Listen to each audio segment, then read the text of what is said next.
स्वागत है गाइज आपका अपने यूट्यूब चैनल ब्रेन्स में। Guys the power of subconscious mind का यह पार्ट 2 है। इस वीडियो को आप देखें, सुनें और समझें, आपको बेसिकली फ़ायदा करेगा। तो आइए शुरू करते हैं। कार्यकारी आधार की आवश्यकता। अगर आप किसी क्षेत्र में प्रगति करना चाहते हैं तो इसके लिए आपको अवचेतन मन की शक्ति के सिद्धांतों को समझना होगा। तभी आप इसकी शक्तियों का इस्तेमाल करते समय जान पाएंगे कि आपको कौन से परिणाम मिलेंगे। आप जिन विशिष्ट लक्ष्यों को हासिल करना चाहते हैं उन्हें आप इन शक्तियों की मदद से साकार कर सकते हैं। कई सालों तक मैंने केमिस्ट का काम किया था। अपने शुरुआती प्रशिक्षण में मैंने यह सीखा कि जब हाइड्रोजन के 2 परमाणुओं और ऑक्सीजन के 1 परमाणु मिलाते हैं तो परिणाम हमेशा पानी होता है। कभी कभार या अक्सर नहीं, हमेशा होता है। जब ऑक्सीजन के 1 परमाणु और कार्बन के 1 परमाणु को मिलाते हैं तो कार्बन मोनोऑक्साइड नामक जहरीली गैस उत्पन्न होती है। लेकिन अगर आप ऑक्सीजन का 1 और परमाणु जोड़ दे तो आपको कार्बन डाइऑक्साइड मिल जाती है, जो कि प्राणियों के लिए हानि रहित और पौधों के लिए जीवनदायी होती है। ये शाश्वत और अपरिवर्तनीय तथ्य हैं। इन्हें हम सिद्धांत कहते हैं। काम करने की दृष्टि से आपकी अवचेतन मन के सिद्धांत केमिस्ट्री, फिजिक्स और गणित के सिद्धांतों से अलग नहीं है। अगर आप रासायनिक या भौतिक शक्तियों का प्रयोग करना चाहते हैं तो आपको इन क्षेत्रों के सिद्धांतों को सीखना होगा।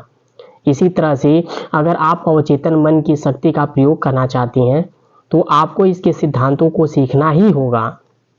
आमतौर पर इस सिद्धांत को सभी स्वीकार करते हैं। पानी अपना स्तर खुद खोज लेता है।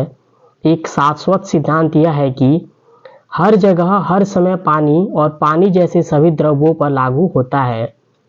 प्राचीन मिस्र के लोग इस सिद्धांत को जानते थे।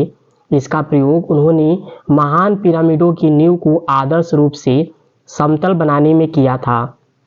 आज भी सिंचाई तंत्र से लेकर हाइड्रो इलेक्ट्रिक पावर स्टेशन बनाते समय इंजीनियर इसका प्रयोग करते हैं। यह सिद्धांत गर्म होने पर पदार्थ फैलता है। यह हर जगह, हर समय, हर परिस्थिति में सच है। अगर आप स्टील के टुकड़ों को गर्म करेंगे तो यह फैलेगा, चाहे स्टील चीन, इंग्लैंड, भारत हो या पृथ्वी का चक्कर लगा रहे अंतरिक्ष यान में हो। गर्म होने पर पदार्थ फैलता है। यह एक शाश्वत सत्य है। यह भी एक शाश्वत सत्य है कि अगर आप अपने अवचेतन मन पर जो छाप छोड़ते हैं वह परिस्थिति, अनुभव और घटना के रूप में व्याप्त होती है। आपकी प्रार्थना का जवाब मिलता है क्योंकि आपके अवचेतन मन का सिद्धांत यानी वह तरीका है जिसे कोई चीज काम करती है। उदाहरण के लिए बिजली का एक महत्वपूर्ण सिद्धांत यह है कि उच्च क्षमता से निम्न क्षमता की ओर कार्य करती है। जब बल्ब चालू करते हैं या इलेक्ट्रिक स्टोव पर खाना पकाते हैं तो आप बिजली के इस सिद्धांत को नहीं बदलते। आप इस सिद्धांत के लाभ लेते हैं। प्रकृति के साथ सहयोग करके आप अद्भुत खोजों और आविष्कारों को साकार कर सकते हैं जो मानवता को अनंत तरीकों से सुख प्रदान करते हैं। आपके अवचेतन मन सिद्धांत यह विश्वास के नियम पर काम करता है। आपको जानना होगा कि विश्वास क्या है, यह क्यों और कैसे कार्य करता है। बाइबल सरल, स्पष्ट और सुंदर तरीके से बताती है। जो भी इस पहाड़ से कहेगा तुम हट जाओ तथा समुद्र में चले जाओ, और वह अपने दिल में शंका नहीं करेगा बल्कि विश्वास रखेगा जो वह कहता है अवश्य होगा, तो वह जो कहेगा वह अवश्य ही होगा। आपके मन का नियम, विश्वास का नियम। इसका मतलब है अपने मन की कार्यविधि में विश्वास करना, स्वयं पर विश्वास करना। आपके मन का विश्वास और कुछ नहीं, आपके मस्तिष्क का विचार है। आपका अवचेतन मन आपके विचारों पर प्रतिक्रिया करता है और उन्हीं के अनुरूप अनुभवों, कार्यों, घटनाओं तथा परिस्थितियों को उत्पन्न कर देता है। याद रखें, आपको सफलता उस चीज के कारण नहीं मिलती जिसमें आप विश्वास करते हैं। सफलता तो मन के विश्वास के कारण मिलती है। मानव जाति को जकड़ने वाले झूठे विश्वासों, रायों, अंधविश्वासों तथा डरों को स्वीकार करना बंद कर दें। शाश्वत सत्यों और जीवन की उन सच्चाइयों पर विश्वास करना शुरू करें जो कभी नहीं बदलती। इस मोड़ पर पहुंचने के बाद आगे ऊपर और ईश्वर की तरफ बढ़ने लगेंगे। जो लोग इस पुस्तक को पढ़ेंगे और अवचेतन मन के सिद्धांतों पर आस्था के साथ अमल करेंगे, वे वैज्ञानिक तथा कारगर प्रार्थना करने की काबिलियत हासिल करेंगे, अपने लिए भी और दूसरों के लिए भी। आपकी प्रार्थना का जवाब क्रिया और प्रतिक्रिया के शाश्वत नियम के अनुसार मिलता है। विचार निहित क्रिया है, प्रतिक्रिया आपके अवचेतन मन का वह जवाब है जो आपके विचार के प्रकृति से मेल खाता है। अपने मन को स्वास्थ्य, सुख, शांति और सद्भाव की अवधारणाओं से भर दें, आपके जीवन में चमत्कार होने लगेंगे। 2 मस्तिष्क। आपका मस्तिष्क एक है, लेकिन इसके 2 स्पष्ट और विशिष्ट कार्यकारी भाग हैं। इन दोनों का कार्य विभाजन मस्तिष्क के सभी विद्यार्थियों को काफ़ी अच्छी तरह से मालूम है। आपके मस्तिष्क के इन दोनों हिस्सों एक दूसरे से मूलतः अलग हैं। इन दोनों के अपने विशिष्ट गुण और शक्तियां हैं जो एक दूसरे से अलग हैं। इन दोनों कार्यों में भेद करने के लिए कई नामों का प्रयोग किया जाता है, जैसे वस्तुनिष्ठ और व्यक्तिनिष्ठ, मन चेतन और अवचेतन मन, जागृत और सुषुप्त मन, सतही और गहरा स्वरूप, स्वैच्छिक और अनैच्छिक मन, पुरुष और स्त्री मन आदि। नाम चाहे जो भी दिया जाए, इसके मस्तिष्क के मूल द्वैत का पता चलता है। इस पूरी पुस्तक में आपके मस्तिष्क के 2 हिस्सों के लिए चेतन और अवचेतन मन का प्रयोग करूंगा। अगर आपको दूसरे शब्द आसान लगते हो तो आप उनका प्रयोग कर सकते हैं। महत्वपूर्ण शुरुआती बात यह है कि मस्तिष्क के इस द्वैत प्रकृति को पहचान लिया जाए तो और स्वीकार कर लिया जाए। चेतन और अवचेतन मन। आपके मस्तिष्क के 2 तरफा कार्यों को जानने का एक अद्भुत तरीका यह है कि आप इसे एक बागीचा मान लें। आप एक माली हैं।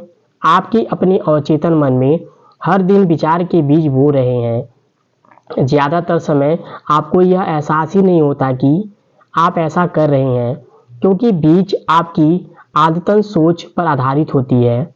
जैसा आप अपने अवचेतन मन में बोते हैं, आपको अपने शरीर तथा परिस्थितियों में वैसे ही फसल काटनी पड़ती है।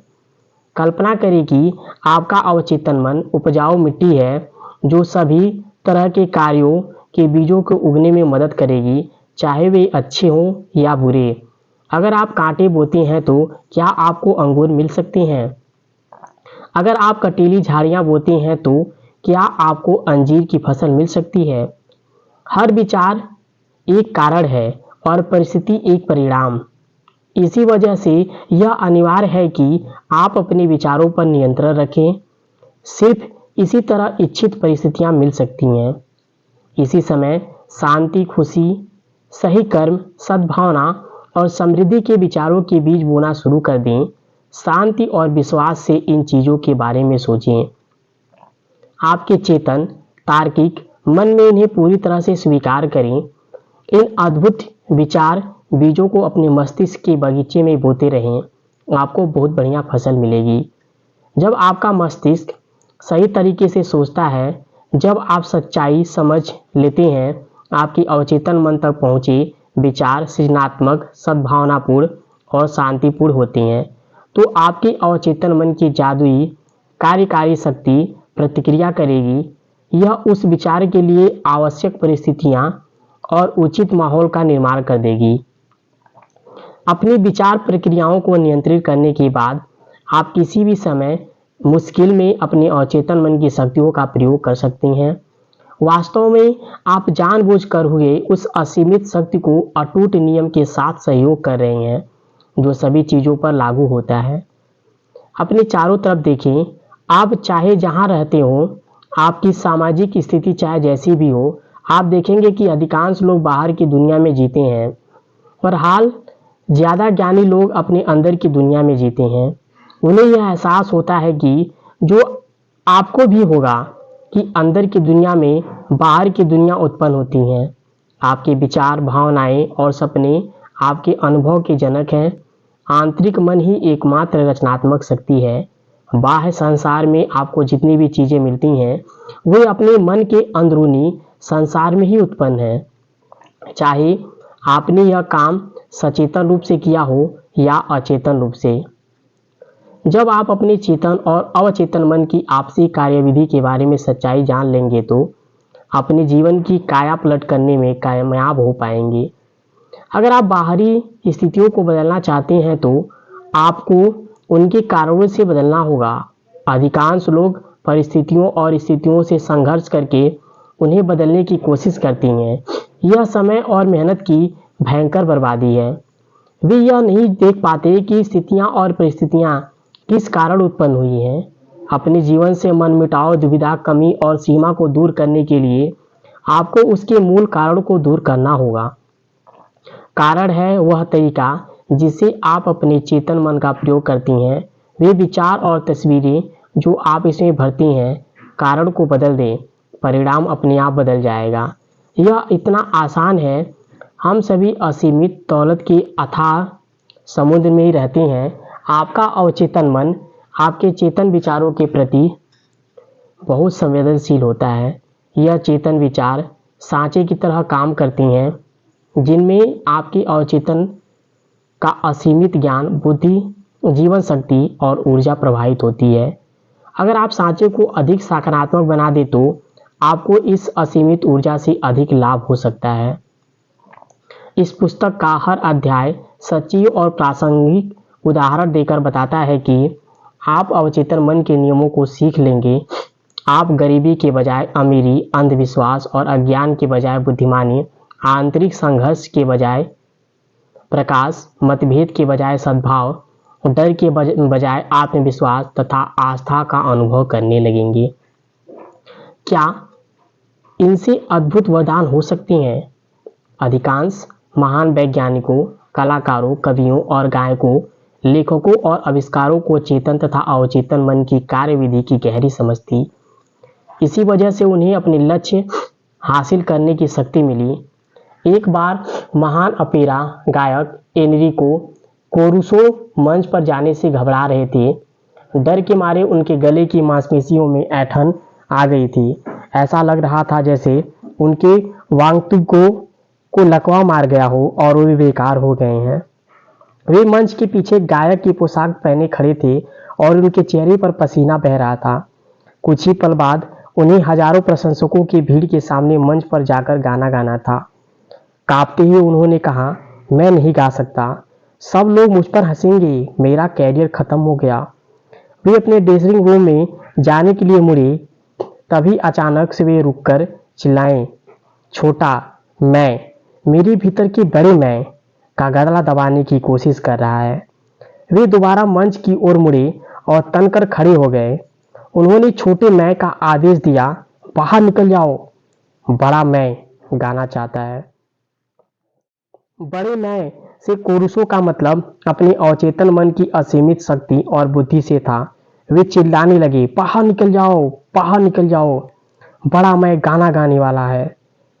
अवचेतन मन ने प्रतिक्रिया करते हुए उनके भीतर की असीमित शक्तियों को मुक्त कर दिया। समय आने पर वे मंच पर गए और उन्होंने शानदार तरीकों से गाना गाया, जिससे श्रोता मंत्रमुग्ध हो गए।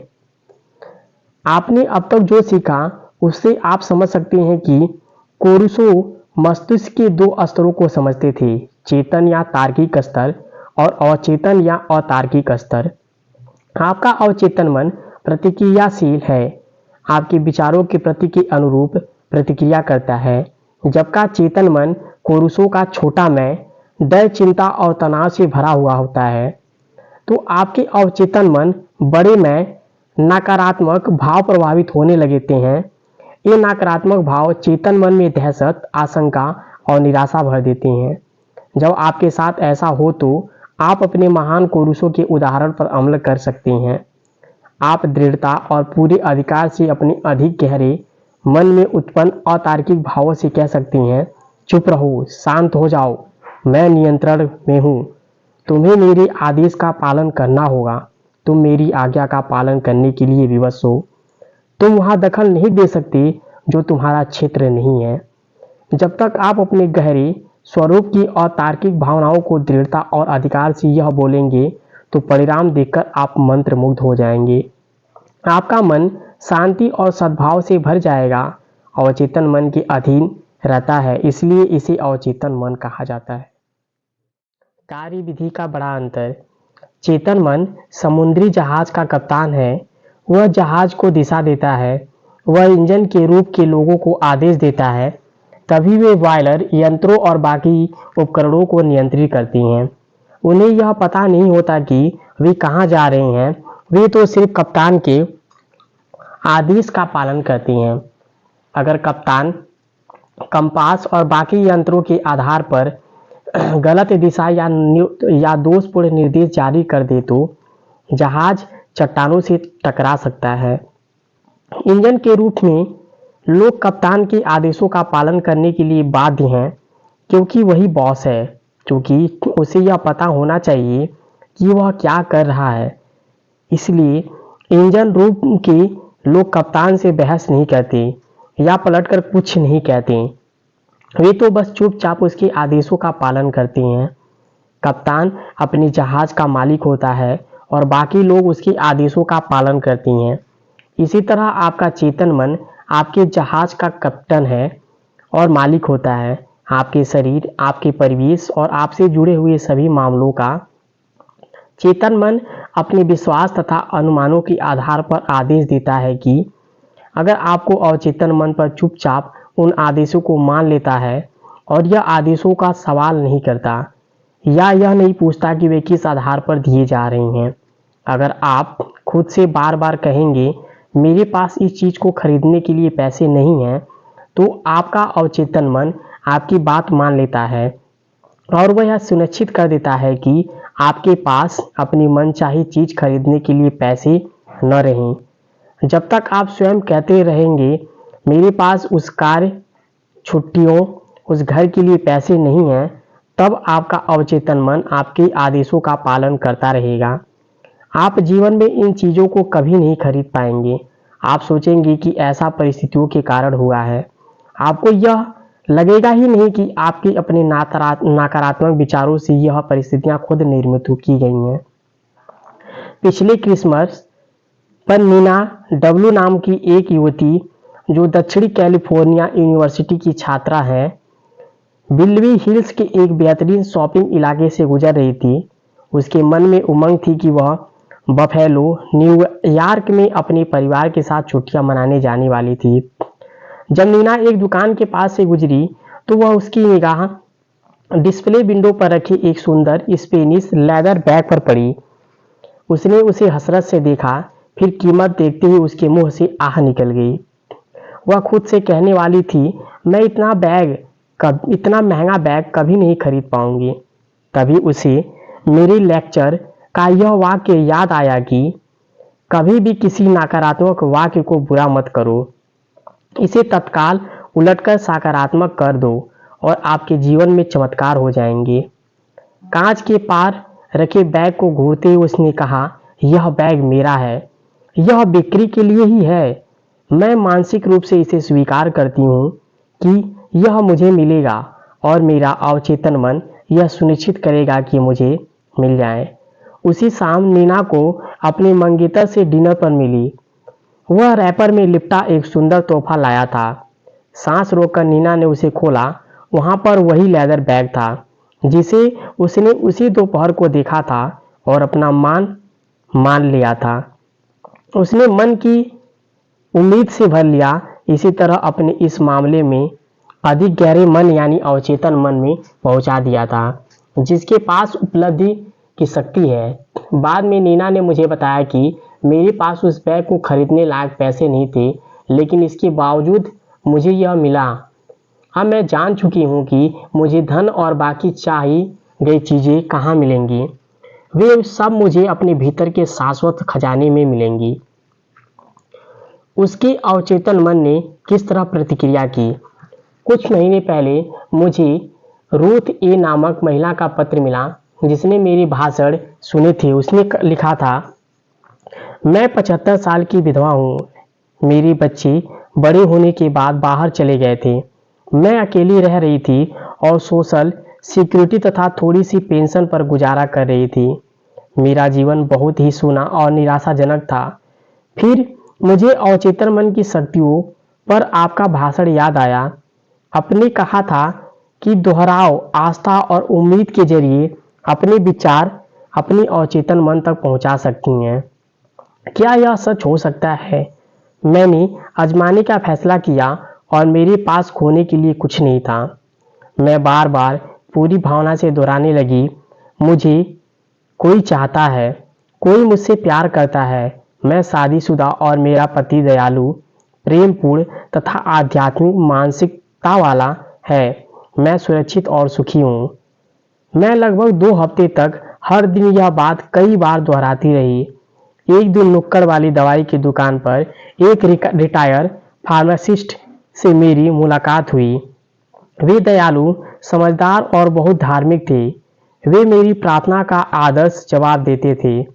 1 हफ्ते के भीतर ही उन्होंने मेरे सामने शादी का प्रस्ताव रख दिया। इस समय हम यूरोप में हनीमून मना रहे हैं। मैं जानती हूँ कि मेरी अवचेतन मन की बुद्धिमत्ता ही हम दोनों को करीब लाई। रूथ ने बताया कि खजाना उसी के भीतर था। उसकी प्रार्थना उसके दिल को सच्ची लगी और उसकी सकारात्मक उसके अवचेतन मन में उतर गई।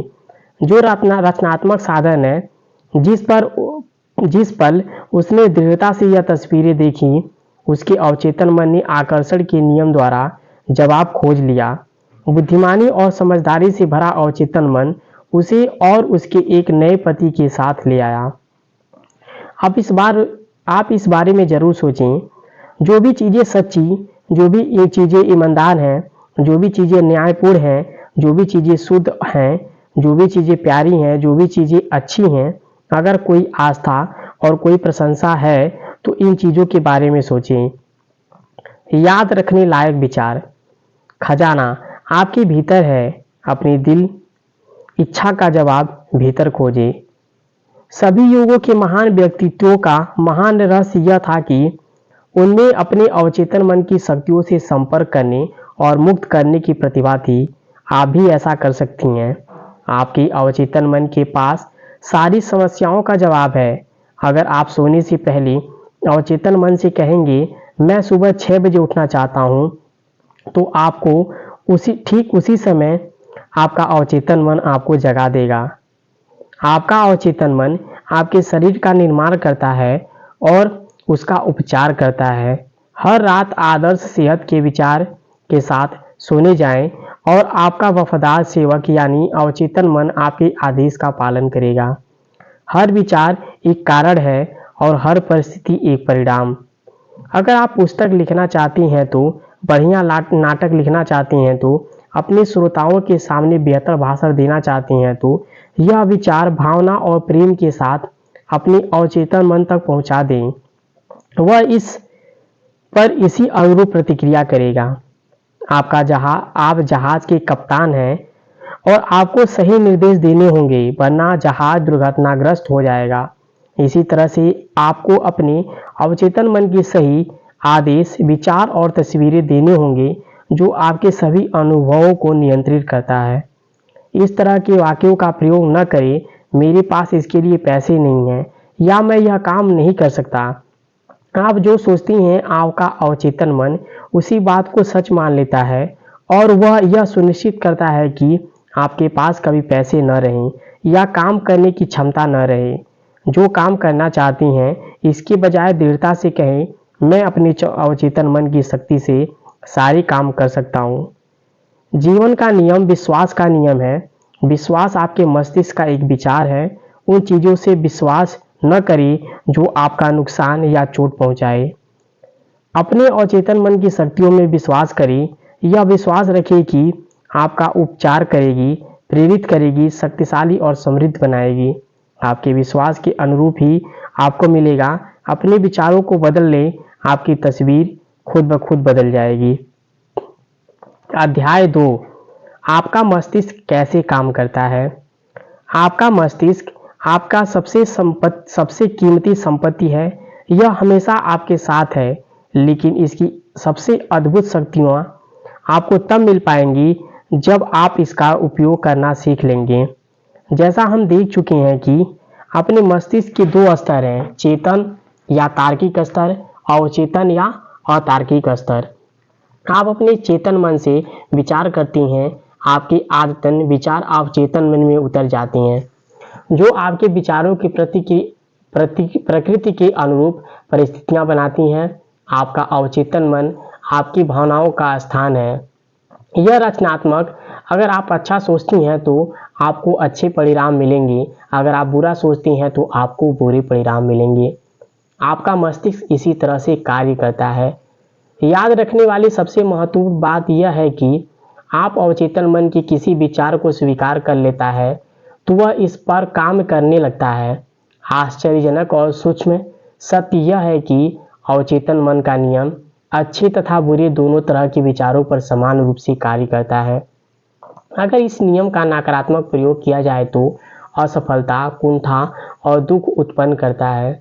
दूसरी तरफ अगर आपकी आदतन सोच सद्भावनापूर्ण और सृजनात्मक है तो आपको आदर्श सेहत, सफलता और समृद्धि मिलती है। जब आप सही तरीके से सोचने और महसूस करने लगते हैं तो आपको मानसिक शांति, स्वस्थ शरीर हमेशा मिलते हैं। आप मानसिक रूप से जिस भी सच मानेंगे और जिसका दावा करेंगे, आपका अवचेतन मन उसे स्वीकार कर लेगा और उसे साकार कर देगा। आपको तो बस अपने अवचेतन मन से अपने विचार को स्वीकार करवाना है। इसके बाद अवचेतन मन का नियम आपकी मनचाही सेहत, शांति और समृद्धि उत्पन्न कर देगा। आप आदेश देती हैं और आपका अवचेतन मन उस पर छोड़ी गई वैचारिक छाप को साकार करने के लिए पूरी निष्ठा से काम करने लगता है। आपके मस्तिष्क का नियम यह है, आपके अवचेतन मन की प्रतिक्रिया आपके चेतन मन में बनाए रखे गए विचार की प्रकृति से तय होती है। मनोवैज्ञानिक और मनोविश्लेषक बताते हैं कि जब आपकी अवचेतन मन तक पहुंच जाती हैं तो मस्तिष्क की कोशिकाओं में उनकी छाप बन जाती है। जैसे ही आपका अवचेतन किसी विचार को स्वीकार कर लेता है, उसे साकार करने में तत्काल जुट जाता है। विचारों के साहचर्य के अनुसार काम करके अपने लक्ष्य को स्वीकार करने के लिए ज्ञान के उस हर हिस्से का इस्तेमाल करता है जो अपनी जिंदगी भर इकट्ठा किया है। यह आपके भीतर की असीमित शक्ति, ऊर्जा, बुद्धि का इस्तेमाल करता है। परिणाम पाने के लिए यह प्रकृति के सभी नियमों का इस्तेमाल करता है। कई बार आपकी मुश्किलों का समाधान तत्काल खोज लेता है, जबकि कई बार कई दिनों, सप्ताहों या इससे भी ज़्यादा समय लग जाता है। इसके तरीके अबूझ हैं। चेतन और अवचेतन मन में भिन्नताएं। आपको याद रखना चाहिए कि चेतन और अवचेतन दो मस्तिष्क नहीं हैं, वे तो एक ही मस्तिष्क में होने वाली गतिविधियों के दो क्षेत्र हैं। आपका चेतन मन तार्किक मस्तिष्क है। यह मस्तिष्क का वह हिस्सा है जो विकल्प चुनता है। उदाहरण के लिए, आप अपनी पुस्तकें, अपना घर, अपना जीवन साथी चुनते हैं। आप अपने सारे निर्णय चेतन मन से करते हैं। दूसरी तरफ आपको सचेतन चुनाव के बिना ही आपका हृदय अपने आप काम करता है और पाचन, रक्त संचार तथा श्वास लेने की अनिवार्य प्रक्रियाएं चलती रहती हैं। ये सारे काम आपका अवचेतन मन करता है। इन प्रक्रियाओं के लिए आपके चेतन नियंत्रण की जरूरत नहीं होती है। आप अपने अवचेतन मन पर जो भी छाप छोड़ती हैं या आप जिससे भी प्रबल विश्वास करती हैं, आपका अवचेतन मन उसे स्वीकार कर लेता है। यह आपके चेतन मन की कार्य तर्क नहीं करता या बहस नहीं करता। आपका अवचेतन मन उस मिट्टी की तरह है जो किसी भी तरह के बीज को स्वीकार कर लेती है, चाहे वो अच्छा हो या बुरा। आपके विचार सक्रिय हैं, वे बीज नकारात्मक या विध्वंसात्मक विचार आपके अवचेतन मन में नकारात्मक रूप से कार्य करती हैं। देर सबेर वे प्रकट हो जाएंगे और अपने अनुरूप किसी नकारात्मक घटना को उत्पन्न कर देंगे। याद रखें, आपका अवचेतन मन यह साबित करने की कोशिश नहीं करता है कि आपके विचार अच्छे हैं या बुरे, सही हैं या गलत। आपको तो आपके विचारों या सुझावों की प्रकृति के अनुरूप प्रतिक्रिया करता है। उदाहरण के लिए, अगर आप किसी झूठी चीज को भी चेतन रूप से मान लें तो आपका अवचेतन मन उसे सच मान लेगा और उसके अनुरूप परिणाम देने लगेगा, क्योंकि अपने चेतन रूप से इसे सच मान लिया है। मनोवैज्ञानिकों का प्रयोग। मनोवैज्ञानिकों और अन्य शोधकर्ताओं ने बहुत ही सम्मोहित लोगों पर प्रकाश किए। उनके शोध से यह स्पष्ट हुआ कि अवचेतन मन को कोई चयन या तुलना नहीं करता, जो तार्किक प्रक्रिया के लिए जरूरी है। आपका अवचेतन मन किसी भी सुझाव को स्वीकार कर लेगा, भले ही वो सरासर झूठ हो, और सुझाव मानने के बाद यह उसकी प्रकृति के अनुसार प्रतिक्रिया करेगा। आपका अवचेतन मन कितना सुझावशील है, यह समझने के लिए एक उदाहरण देखें। अगर कोई सम्मोहन विशेषज्ञ किसी को यह सुझाव दे कि वह नेपोलियन बोनापार्ट है या कुत्ता या बिल्ली है, तो वह व्यक्ति पूरी सटीकता से उस भूमिका को निभाने लगेगा। कुछ समय के लिए उसका पूरा व्यक्तित्व बदल जाएगा। वह व्यक्ति खुद को वह मान लेगा जिसका सुझाव सम्मोहन विशेषज्ञ ने दिया था। निपुण सम्मोहन विशेषज्ञ की अवस्था में आपने किसी विद्यार्थी को यह सुझाव दे सकता है कि वह अपनी पीठ खुजाए, दूसरे को यह सुझाव दे सकता है कि नाक से खून बह रहा है, तीसरे को सुझाव यह दे सकता है कि वह संगमरमर की मूर्ति है, तथा चौथे को सुझाव यह दे सकता है कि तापमान 0 से कम है और वह बर्फ की तरह जम गया है। हर विद्यार्थी उसे दिए गए विशेष सुझाव के अनुरूप काम करेंगे। वह उन सभी परिस्थितियों को नजरअंदाज कर देगा जो उस सम्मोहन के सुझाव के अनुरूप हो। यह आसान उदाहरण आपके चेतन मन या तार्किक मस्तिष्क को आपके अवचेतन मन के अंतर को रेखांकित करता है। आपका अवचेतन मन भाववाचक और चयनहीन है। यह हर चीज को सच मान लेता है जिसे आपका चेतन मन सच मानता है। इसलिए यह महत्वपूर्ण है कि आप ऐसे विचार और आधार वाक्य चुनें जो आपको सुख पहुंचाए, आपका उपचार करे और आपकी आत्मा को खुशी से भर दे। यथार्थवादी और कल्पनावादी का स्पष्टीकरण। चेतन मन को कई बार यथार्थवादी मन कहा जाता है, क्योंकि इसका संबंध बाहरी वस्तुओं से होता है। यथार्थवादी मन, ऑब्जेक्टिव माइंड, बाहरी दुनिया के प्रति जागरूक रहता है। इसके अवलोकन के साधन आपकी 5 शारीरिक इंद्रियां हैं। आपका यथार्थवादी मन आपके परिवेश से संपर्क का मार्गदर्शक और निर्देशक है। आप अपनी 5 इंद्रियों के जरिए ज्ञान हासिल करते हैं। आपका यथार्थवादी मन अवलोकन, अनुभव और शिक्षा से सीखता है, जैसा पहले बताया जा चुका है। यथार्थवादी मन का सबसे बड़ा कार्य तर्क करना है। मान लें आप उन हजारों लाखों पर्यटकों में से एक हैं जो हर साल ग्रांड कैन्यन की सैर करती हैं। आप इस निष्कर्ष पर पहुंचेंगे कि इस दुनिया के सबसे अद्भुत प्राकृतिक आश्चर्यों में से एक है। यह निष्कर्ष इसकी अविश्वसनीय गहराई, चट्टानों के जटिल आकार, भिन्न भिन्न स्थानों के रंग, अद्भुत चित्रकारी के अवलोकन पर आधारित होगा। यह आपके यथार्थवादी मन का काम है। अवचेतन मन को अक्सर कल्पनावादी मन, सब ऑब्जेक्टिव माइंड भी कहा जाता है।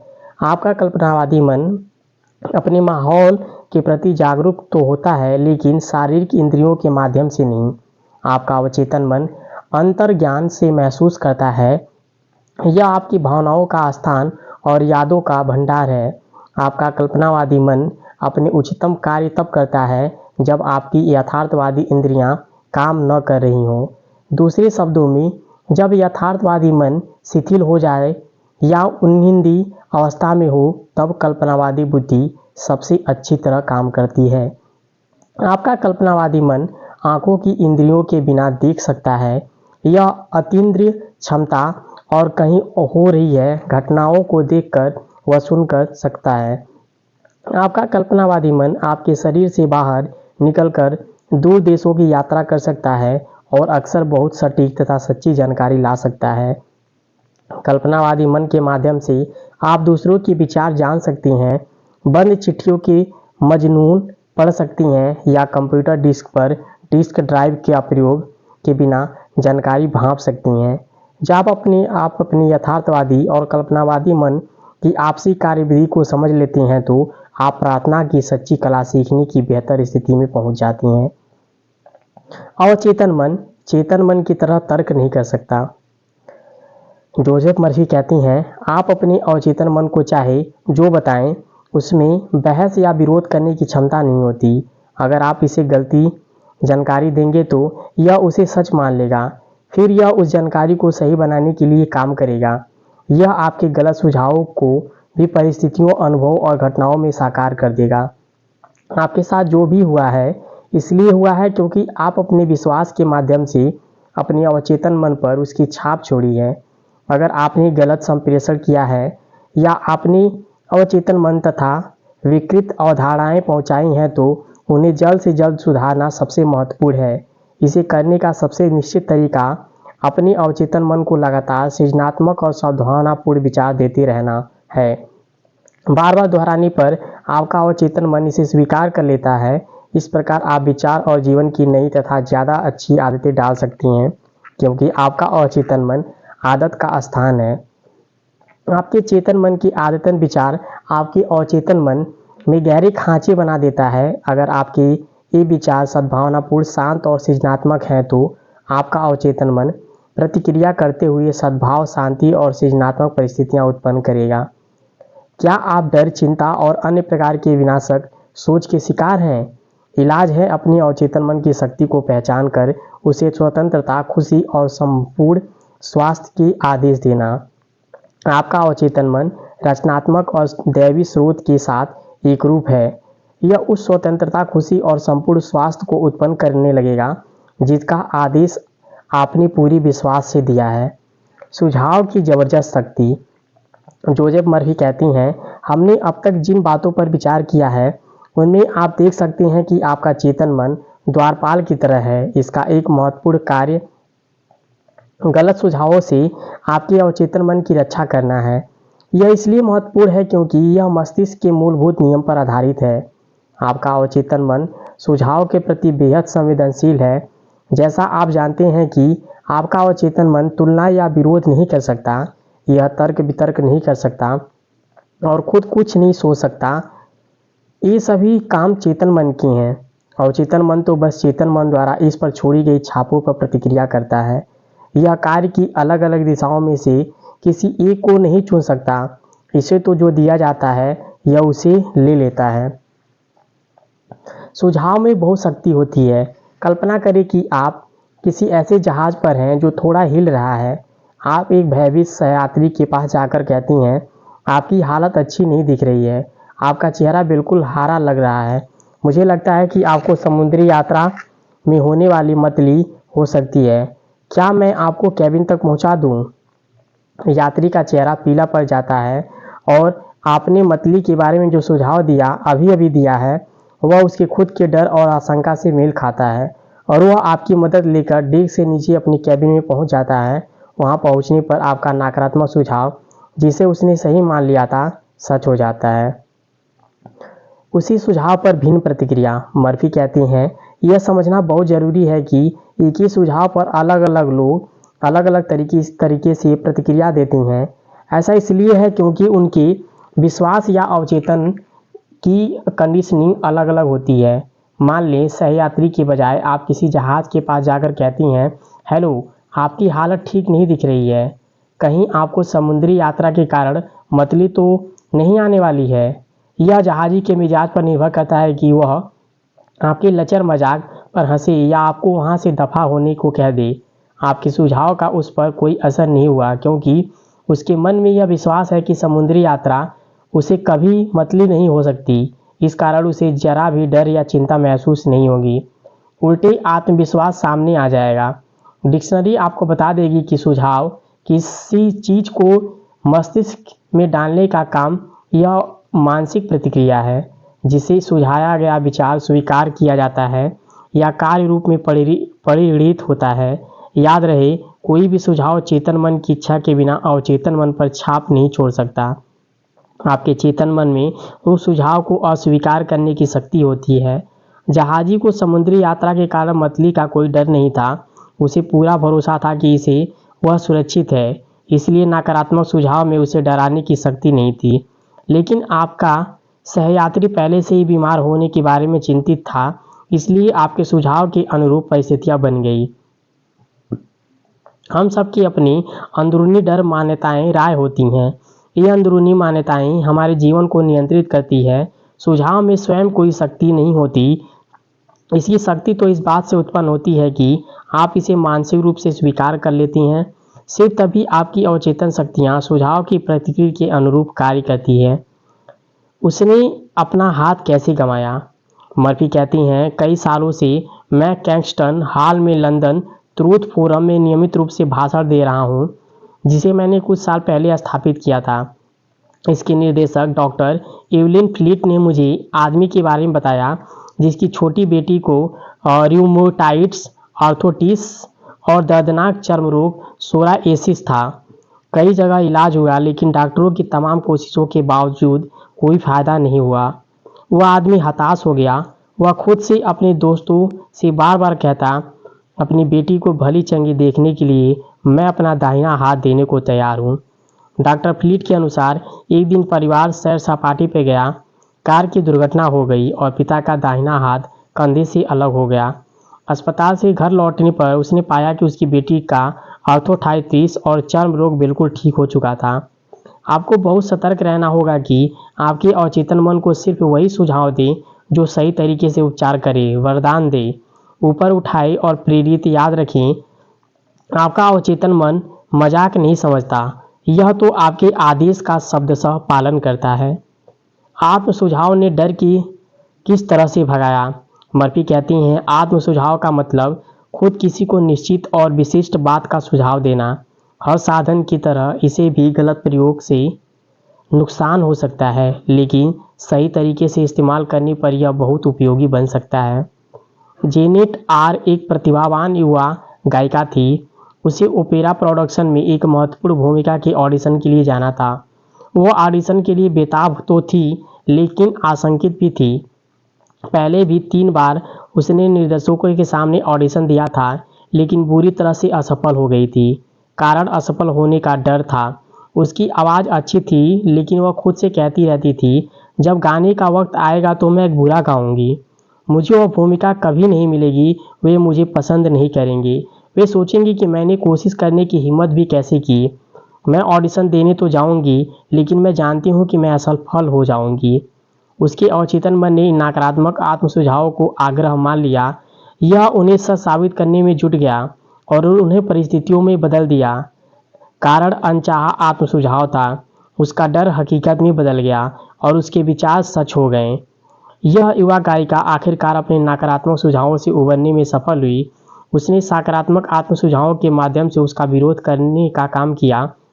हर दिन 3 बार वह शांत कमरे में अकेली जाती। वह एक कुर्सी पर आराम से बैठ जाती और अपने शरीर को ढीला छोड़ देती और बंद आंखें कर लेती। वह अपने मस्तिष्क और शरीर के यथासंभव स्थिर कर लेती। शारीरिक निष्क्रियता मानसिक निष्क्रियता को प्रेरित करती है और मस्तिष्क के सुझाव के प्रति अधिक ग्रहणशील बना देती है। डर के सुझाव का प्रतिकार करने के लिए वह खुद से बार बार कहती थी, मैं बहुत अच्छा गाती हूँ, मैं शांत, संतुलित, आत्मविश्वासी हूँ। हर बार इस कथन को धीरे धीरे शांति और भावना के साथ 5 से 10 बार दोहराती थी। वह दिन में 3 बार यह काम करती थी और एक बार रात को सोने से ठीक पहले। 1 सप्ताह बाद वह बहुत शांत और आत्मविश्वासी हो गई। जब निर्णायक दिन आया तो उसने बहुत बढ़िया ऑडिशन दिया और उस भूमिका उसे मिल गई। उसकी याददाश्त कैसे लौटी? मर्फी कहती हैं, 75 साल की एक महिला को हमेशा से अपनी याददाश्त पर गर्व था। हालांकि बाकी सब की तरह वह कभी कभार चीज़ें भूल जाती थी, लेकिन वह इस तरफ ध्यान नहीं देती थी। बहरहाल जब उसकी उम्र बूढ़ी हुई तो वह भूलने के मौक़ों पर ध्यान देने लगी और उसके बारे में चिंता करने लगी। जब भी वह कोई चीज़ भूल जाती तो हर बार खुद से कहती थी, बुढ़ापे के कारण मेरी याददाश्त कमज़ोर होती जा रही है। इस नकारात्मक आत्म सुझाव के कारण वह और ज़्यादा नाम तथा घटनाएं भूलने लगी। वह हताश हो गई। सौभाग्य से उसे यह एहसास हुआ कि वह खुद को किस तरह नुकसान पहुंचा रही है। उसने इस प्रक्रिया को उलटने का संकल्प किया। जब वह सोचने लगती थी, मेरा याददाश्त कमज़ोर होती जा रही है, तो वह रुक जाती। यही नहीं, वह जानबूझकर इस प्रक्रिया को उलट देती। दिन में कई बार सकारात्मक सुझाव का अभ्यास करती थी और खुद से कहती थी, आज से मेरी याददाश्त हर तरह से सुधर रही है। मुझे जो भी याद रखना चाहिए वह मुझे हर पल हर जगह हमेशा याद रहेगा। मुझे घटनाएं स्पष्टता से याद रहेगी। मैं जो भी याद करना चाहूँगी वह मुझे तत्काल याद आ जाएगा। मुझ में हर दिन तेज़ी से सुधार हो रहा है। बहुत जल्द मेरी याददाश्त पहले से बहुत अच्छी हो जाएगी। 3 हफ्ते बाद उसकी याददाश्त सामान्य हो गई। उसने किस तरह बुरे स्वभाव पर काबू पाया? मर्फी कहते हैं कि एक व्यक्ति मेरे पास परामर्श लेने आया। उसका वैवाहिक जीवन, कैरियर दोनों ही गंभीर संकट में थे। यूडी की समस्या यह थी कि वह बहुत चिड़चिड़ा और गुस्सैल था। इसके बारे में वह खुद चिंतित तो होता था, लेकिन कोई दूसरा इसके बारे में उससे बात करने की कोशिश करता था तो वह आग बबूला हो जाता था। वह खुद से बार बार कहता था कि सब लोग उसे सता रहे हैं और उनसे अपनी रक्षा करनी चाहिए। इस नकारात्मक आत्म सुझाव को दूर करने के लिए मैंने उसे सकारात्मक आत्म सुझाव का प्रयोग करने की सलाह दी। दिन में कई बार सुबह, दोपहर और रात को सोने से पहले उसे खुद से यह बार बार कहना था, आगे से मैं ज़्यादा अच्छे स्वभाव का बनूंगा। अब मेरी समान मनोदशा, खुशी और सुख खुशमिजाज हो रही हैं। हर दिन मैं अधिक प्रेम करने के काबिल और समझदार बन रहा हूँ। मैं अपने आसपास के सभी लोगों के लिए आनंद और सद्भावना का केंद्र रहूँगा तथा अपने अच्छे व्यवहार से उन्हें खुश रखूँगा। यह सुखद खुशनुमा स्वभाव अब मेरी सामान्य, सहज और मानसिक स्थिति बनी रही। मैं एहसासमंद हूँ। 1 महीने बाद उसकी पत्नियों और सहकर्मी कहने लगे कि उसके साथ रहना बहुत अच्छा हो गया है। बाहरी सुझाव पर कुछ टिप्पणियाँ। बाहरी सुझाव का मतलब है किसी दूसरे व्यक्ति के सुझाव। सभी युगों, दुनिया के हर हिस्से में सुझाव की शक्ति ने मानव की जाति के जीवन में प्रमुख भूमिका निभाई है। राजनीतिक मान्यताएं, धार्मिक आस्थाएं और सांस्कृतिक परंपराएं बाहरी सुझाव की शक्ति की बदौलत ही फलती फूलती और कायम रहती है। सुझाव का प्रयोग स्वयं को अनुशासित और नियंत्रित करने के साधन के रूप में किया जाता है। इसका प्रयोग दूसरे पर नियंत्रण करने के लिए भी किया जा सकता है, जिन्हें मस्तिष्क के नियमों को समझ नहीं है। सृजनात्मक रूप से यह अद्भुत और बेहतरीन नकारात्मक रूप में मस्तिष्क की प्रतिक्रिया के सभी प्रतिमानों में सबसे बिंदुभाषक है। इसके परिणाम दुख, असफलता, कष्ट, बीमारी और तबाही हो सकते हैं। क्या आपने इनमें से किसी को स्वीकार किया है? पैदा होने की बात से हम नकारात्मक सुझाव की बमबारी होने लगती है, क्योंकि हम यह नहीं जानते हैं कि उनका विरोध कैसे किया जाए। इसलिए अवचेतन रूप से हम उन्हें स्वीकार कर लेती हैं और अपने अनुभव में बदल देती हैं। नकारात्मक सुझावों के कुछ उदाहरण यह हैं कि तुम कुछ नहीं कर सकते हो, तुम कभी कुछ नहीं बन पाओगे, तुम्हें ऐसा नहीं करना चाहिए, तुम असफल हो जाओगे, तुम्हारी सफलता की बिल्कुल संभावना नहीं है, तुम बिल्कुल गलत हो, इससे कोई फ़ायदा नहीं होगा। महत्वपूर्ण यह नहीं है कि तुम क्या जानते हो, महत्वपूर्ण तो यह है तुम किसे जानते हो। दुनिया रसातल होती जा रही है, क्या फ़ायदा, किसी को कोई फ़र्क नहीं पड़ता है तो इतनी ज़्यादा कोशिश करने से कोई फ़ायदा नहीं होगा। तुम्हारी उम्र अब ज़्यादा हो चुकी है, स्थितियाँ बिगड़ती जा रही हैं, जिंदगी मशीनी चक्की बनकर रह गई हैं, प्रेम सिर्फ पक्षियों के लिए है, तुम कभी नहीं जीत सकते हो, सावधान रहना, तुम्हें भयंकर बीमारी हो सकती है, कोई भी भरोसे के काबिल नहीं है। इस तरह के बाहरी सुझावों को स्वीकार करके आप उन्हें साकार करने में सहयोग देती हैं। बचपन में आप दूसरों के सुझावों का विरोध नहीं कर सकते थे, आपको इसके बारे में ज़्यादा पता नहीं था। आपके लिए आपका मस्तिष्क और चेतन तथा अवचेतन हिस्से ऐसे रहस्य थे जिनके बारे में आप सोच भी नहीं सकते थे। बहरहाल, वयस्क होने के बाद आप चयन कर सकते हैं कि आपका सकारात्मक आत्म सुझाव का प्रयोग करके अपनी कंडीशन दोबारा ला सकते हैं और अतीत की छापों को बदल सकती हैं। इसका पहला कदम आप उन बाहरी सुझावों के प्रति जागरूक बनना है जो आप पर काम कर रहे हैं। अगर जांच न की जाए तो यह व्यवहार के ऐसे संस्कार डाल देते हैं जो आपकी व्यक्तिगत और समाजी जीवन में असफलता बना देंगे। सृजनात्मक आत्मविश्वास आपको नकारात्मक कंडीशन से मुक्त कर सकता है। अगर ऐसा नहीं किया गया तो नकारात्मक कंडीशन आपके जीवन को विकृत कर देगी और अच्छी आदतों के विकास को मुश्किल या असंभव बना देगी। आप नकारात्मक सुझावों का विरोध कर सकते हैं, अखबार उठा लें या टीवी पर न्यूज़ देखें। हर दिन आप दर्जनों ऐसी खबरें सुनेंगे जो निरर्थकता, डर, चिंता, तनाव और भावी तबाही के बीज बो सकती है। अगर आप उन्हें सच मान लें और अपने भीतर जगह दें तो डर के विचार आपकी जीने की इच्छा को खत्म कर देंगे। बहरहाल, जब आप यह समझ लेते हैं कि आपको इन्हें स्वीकार करने की ज़रूरत नहीं है तो आपके सामने विकल्प खुल जाते हैं। अपनी अवचेतन मन को सृजनात्मक आत्म सुझाव देकर आप में इन सभी विध्वंसक विचारों का विरोध करने की शक्ति है। नियमित रूप से दूसरों के थोपे गए नकारात्मक सुझावों की जांच करते रहें। आपको इन विनाशक आत्म सुझावों पर दया रहने की ज़रूरत नहीं है। हम सभी ने बचपन में, किशोर अवस्था, वयस्क जीवन में इसकी वजह से कष्ट भोगे हैं। अगर आप पीछे मुड़कर देखें तो आसानी से याद कर सकते हैं कि माता पिता, दोस्तों, रिश्तेदारों, टीचर्स और सहयोगी ने किस तरह से आपको नकारात्मक सुझाव दिए थे। उनकी कही गई बातों का विश्लेषण करें और उनमें छिपे अर्थ को गौर से जांच करें। आप पाएंगे कि उनमें से ज़्यादातर बातें झूठी थीं।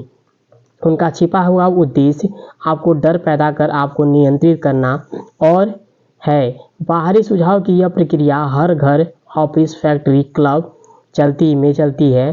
धीरे धीरे आपको पता चल जाएगा कि जाने अनजाने में लोगों के सुझावों का उद्देश्य यह होता है कि आप वैसा ही सोचें, महसूस करें और काम करें जैसा चाहते हैं, ताकि उन्हें फ़ायदा पहुंचे और भले ही आपको नुकसान हो जाए। किस तरह के सुझाव ने एक आदमी की जान ली? मर्फी कहती हैं, मेरे दूर के एक रिश्तेदार ने भारत की एक मशहूर महिला भविष्यवक्ता से अपना भविष्य पूछा। ज्योतिषी ने उसे बताया कि उसका दिल बहुत कमज़ोर है और वह अगली अमावस्या को मर जाएगा। मेरा रिश्तेदार स्तब्ध रह गया। उसने अपने परिवार के हर व्यक्ति को भविष्यवाणी बताई। उसने अपने वकील से मिलकर वसीयत ठीक करवा ली। जब मैंने उसके विश्वास से डिगाने की कोशिश की तो उसने मुझे बताया कि उस भविष्यवक्ता में अद्भुत पारलौकिक शक्तियाँ हैं। यह भविष्यवक्ता लोगों का बहुत भला या बुरा कर सकती है। उसे भविष्यवाणी की सच्चाई पर भरोसा था। जब अमावस्या करीब आने लगा तो वह खोया खोया रहने लगा। 1 महीने पहले वो आदमी खुश, स्वस्थ, उत्साही और जोशीला था। अब वह बीमार दिखने लगा। अमावस्या के दिन उसने बहुत बुरा हार्ट अटैक आया। वह मर गया। हालांकि उसे यह पता नहीं था कि अपनी मौत का कारण वह खुद था। हम में से कितनों ने इस तरह की कहानियाँ सुनी और सोचकर थोड़े से कांपे हैं कि यह दुनिया रहस्यमयी अनियंत्रित शक्तियों से भरी पड़ी है। हाँ, दुनिया में शक्तियाँ तो भरी पड़ी हैं, लेकिन वे न तो रहस्यमय हैं और न ही अनियंत्रित। मेरे रिश्तेदारों ने खुद अपनी जान ले ली क्योंकि उनमें से एक सशक्त सुझाव को मेरे अवचेतन मन में दाखिल होने दिया। उसे भविष्यवक्ता की शक्तियों पर भरोसा था, इसलिए उसने उसकी भविष्यवाणी को पूरा स्वीकार कर लिया। आइए अवचेतन मन की कार्यविधि जानकारी के आधार पर इस घटना को देखें। व्यक्ति का चेतन या तार्किक मस्तिष्क जिस बात पर यकीन करता है, अवचेतन मन उसे स्वीकार कर लेता है और उसके अनुरूप कार्य करता है। मेरा रिश्तेदार जब भविष्यवक्ता के पास गया था तो यह सुझाव ग्रहण करने की मनोदशा में था। भविष्यवक्ता ने उसे नकारात्मक सुझाव दिया जिसे उसने सच मान लिया। वह दहशत में आ गया। उसे पूरा विश्वास था कि अगली अमावस्या को मरने वाला है। उसने इसके बारे में सबको बता दिया और अपनी मौत की तैयारी करने लगा। मौत के बारे में डर और आशंका को उसके अवचेतन मन ने ही सही मान लिया और उसकी मौत को हकीकत में बदल दिया। जिस महिला ने उसकी मौत की भविष्यवाणी की थी, उसकी शक्ति मैदान के पत्थरों और लकड़ियों से ज़्यादा नहीं थी। उसके सुझाव बन जाता है और उसे अवचेतन मन साकार करने के लिए काम करता है। याद रखें, आपके पास चुनने की क्षमता है। जिंदगी चुने, प्रेम चुने, सेहत चुने। माने गए प्रमुख आधारों वाक्यों की शक्तियाँ। प्राचीन यूनान के जमाने में दार्शनिक और शास्त्रियों ने सिलोजिज्म नामक तर्क का अध्ययन किया। सिलोजिज्म में मस्तिष्क व्यवहारिक संदर्भ में तर्क करता है। इसका मतलब यह है कि आपके चेतन मन जिस प्रमुख आधार वाक्य को सच मानता है उसी से वह निष्कर्ष तय होता है जिस पर आपका अवचेतन मन पहुंचेगा। इस बात से कोई फर्क नहीं पड़ता कि वह सवाल या समस्या कौन सी है। अगर आधार वाक्य सही है तो निष्कर्ष अवश्य ही सही होगा। उदाहरण के लिए, हर गुण प्रशंसनीय है। दयालुता एक गुण है, इसलिए दयालु प्रशंसनीय है। या सभी निर्मित चीज़ें बदलती हैं और ख़त्म होती हैं। मिस्र के पिरामिड निर्मित चीज़ें हैं, इसलिए पिरामिड बदलने और ख़त्म होंगे। पहले वाक्य को प्रमुख आधार वाक्य कहा जाता है और सही आधार वाक्य से निष्कर्ष निकलते हैं। कॉलेज के एक प्रोफेसर ने न्यूयॉर्क सिटी के टाउन हॉल में मस्तिष्क विज्ञान पर मेरी कुछ भाषण सुनी। वे बाद में मुझसे मिलने आए। उन्होंने मुझसे कहा, मेरे जीवन में हर चीज़ गड़बड़ है। मैं अपनी सेहत, दौलत और मित्र गंवा चुका हूँ। मैं जिस चीज़ को छूता हूँ बिगड़ जाती है। मैंने उसे समझाया कि उनकी समस्याएं तार्किक रूप से उनके आत्मविश्वास विनाशक प्रमुख आधार वाक्य से उत्पन्न हुई है। अपने जीवन को बदलने के लिए उन्हें अपने चिंतन में एक नया प्रमुख आधार वाक्य स्थापित करना होगा। उन्हें इस विश्वास को सही मानना होगा कि उनकी अवचेतन मन की असीमित बुद्धिमत्ता उन्हें आध्यात्मिक, मानसिक और भौतिक मार्गदर्शन दे रही है, निर्देशित कर रही है और समृद्ध बना रही हैं। जब वे ऐसा करने लगेंगे तो उनका अवचेतन मन अपने आप समझदारी से निर्णय लेने के लिए निर्देशित करेगा, उनके शरीर का उपचार कर देगा और उनकी मानसिक शांति लौटा देगा।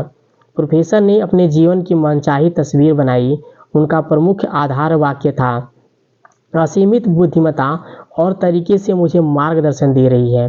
मैं पूरी तरह से स्वस्थ हूँ। मेरे मस्तिष्क तथा शरीर में सामंजस्य का नियम कार्य करता है। मेरे पास सौंदर्य, प्रेम, शांति और प्रचुरता है।